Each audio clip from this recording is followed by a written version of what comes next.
I am an empath. I can feel pain. I can see illness. I can feel illness. When I do channeling sessions for people that have just crossed over, especially to give solace to somebody who just lost a loved one, I usually feel how they passed away. So I usually feel a heart attack or cancer or stroke or an accident or a murder or a suicide. So I feel it. The first time you and I met, that's what I felt. I felt the pain of the gunshot in the back of my head. And that's how my process begins. And then I go from there. And then they talk to me. And this isn't, how can I put this? This isn't Whoopi Goldberg, where you get all of these messages and you can talk and talk and talk. I get images, I get flashes, I get words, I get riddles, I get hints, and that's how I work. I guess the best way I can put it is like being with the living. When you and I talk, we catch up. It would be like you and I going out and having a drink. It's like, well, what's happened since the last time I saw you? It's the same thing when I speak to them. The story hasn't changed. We're just getting more information. Do I remember? Do I remember the previous? Sometimes I do, sometimes I don't.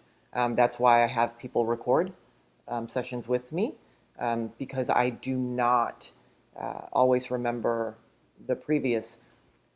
Like I said, when they come in, I leave. So I let them do whatever it is that they need to do. Even though it's Maria talking, it's usually them giving you the information. And you have to remember, they don't have a lot of energy, so they can only give you bits and pieces at a time. Or they can confirm and say yes or no to whatever it was that we talked about the last time. So it's just like you and I catching up.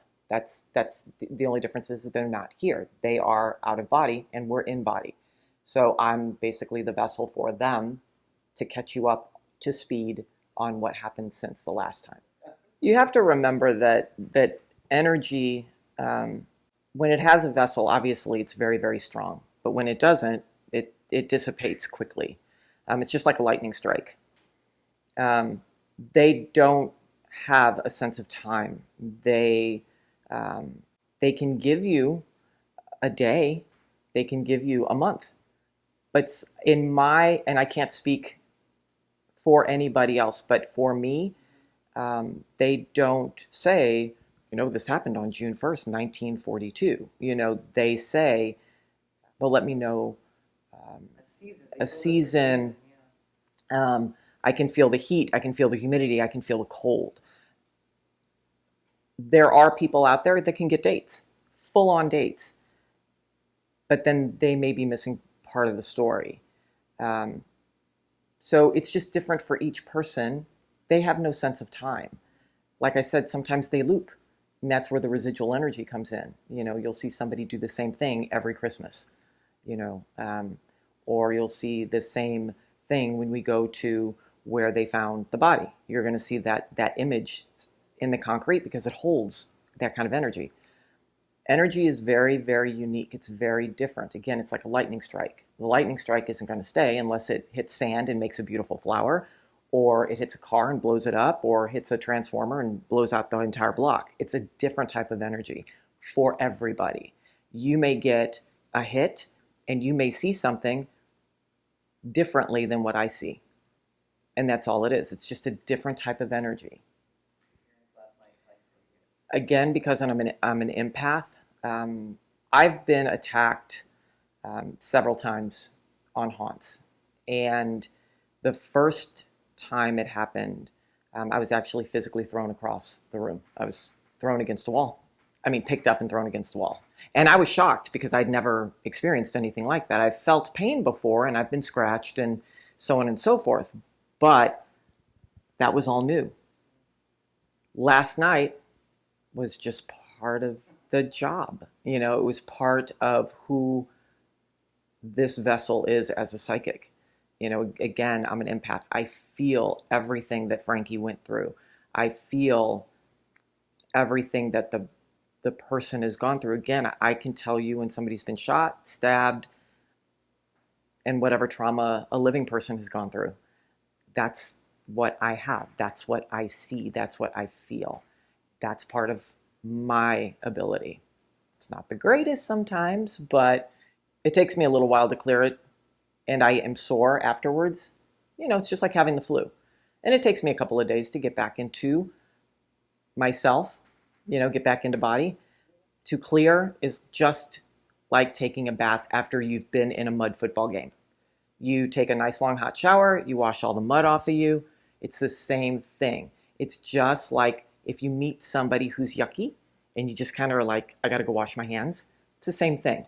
When you have a yucky spirit inside of you, or if you have some yucky stuff happening to you, you want to take a sea salt bath, or you want to smudge with sage, or with, yeah, you just clear yourself. It's like getting yourself fine tuned and back into your body again. I'm going to tell you my personal feelings on all of this. I've sat with these people now intimately for, we'll say 12 sessions. It's been 6 months. Yeah, 12 sessions. And the thing that I find is there is a great sadness because they were good and they were punished by somebody that was supposed to be good. And it bothers me.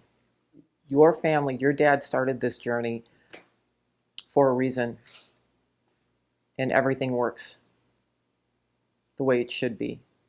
And your dad is the one that started this journey. He's passed it to you, and now it's being passed down because there's more healing that needs to be done. This is about truth, and this is about getting the answers. They were good-hearted men. They were loving to their families. And I just find it's very personal to me because I'm a big fan of truth. I'm a big fan of doing what's right, and that's why I do the work that I do. That's why I help people. These boys were good, and they were kind, and they took care of their families, and they were punished for it. So for me, again, it was such an honor to be part of this story, and I know it's not ending here because there's some more healing that needs to be done.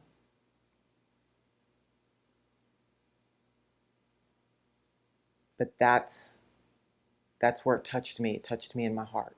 I can get I'll take a beating any day to make things right. And that's what it means to me.